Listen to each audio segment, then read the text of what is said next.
control of the conversation is causing you to lose more deals. Let's talk about that today.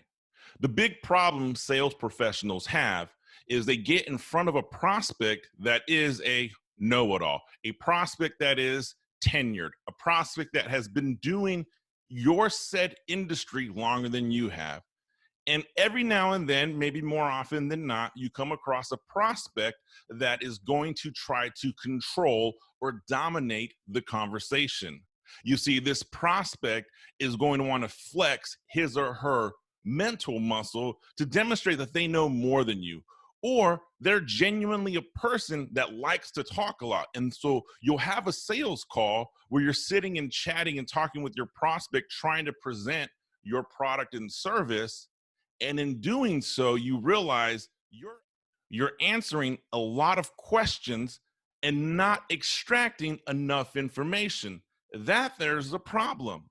So how do you handle a customer who is completely dominating the conversation? It's real simple. You have to control the conversation by asking questions.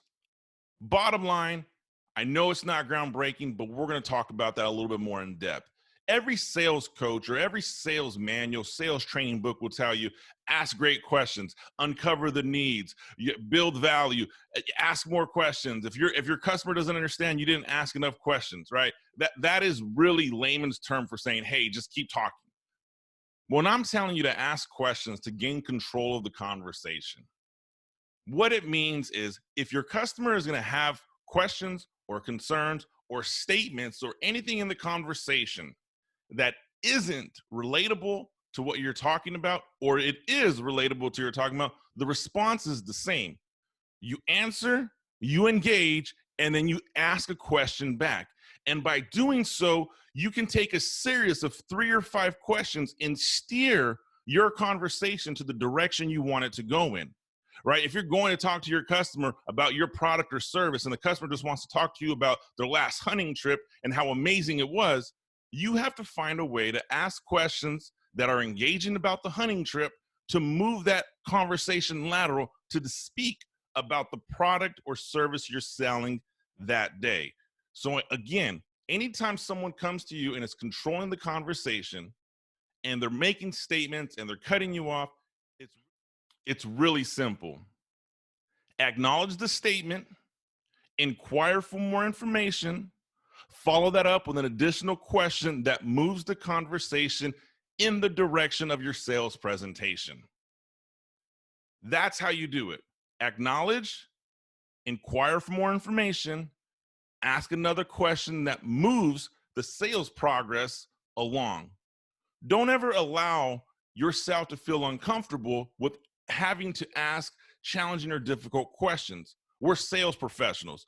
Our prospects know what we're there for. They know we're trying to sell something. It's not a secret. We make money by generating revenue. So I'm going to ask a series of questions that steers my prospect from the left to the right, or from far left field to where I want them to be in this conversation. Now, just because you're asking questions doesn't mean that that's the holy grail of maintaining and controlling a conversation. The next problem that happens with that is as you start to ask questions and you're redirecting the conversation, you may get answers that you don't care for. Hey, how satisfied are you with your product or service? I'm great. Thanks for asking a yes or no question. I've seen it happen. Hey, walk me through your process, your current method. I do this, and I'm very happy. So you get a new problem when you start asking questions that you may not have the answers for, or that may be roadblock questions, meaning you ask a certain question, it creates a new roadblock, and you have to navigate around that. And in order to get around that newfound problem of asking the wrong questions, a lot of that comes into the pre-call plan. A lot of that comes into the research that's done months, weeks, days, hours, whatever your sales cycle is, but it's done before the sales appointment. It's not done in the middle of the appointment.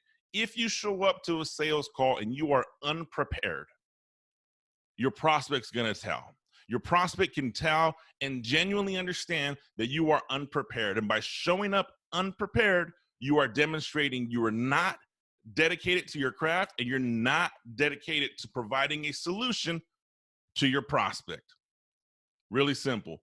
Keep control of the conversation by asking engaging questions and by asking a series of questions that acknowledge, inquire for more information, and ask a question that's relevant to your business to move your conversation along.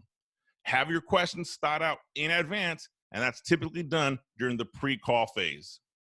I'm Anthony Garcia. That's what I got for you guys this week. Do me a favor, subscribe to the blog below, leave me a message in the comments. I'll talk with you soon.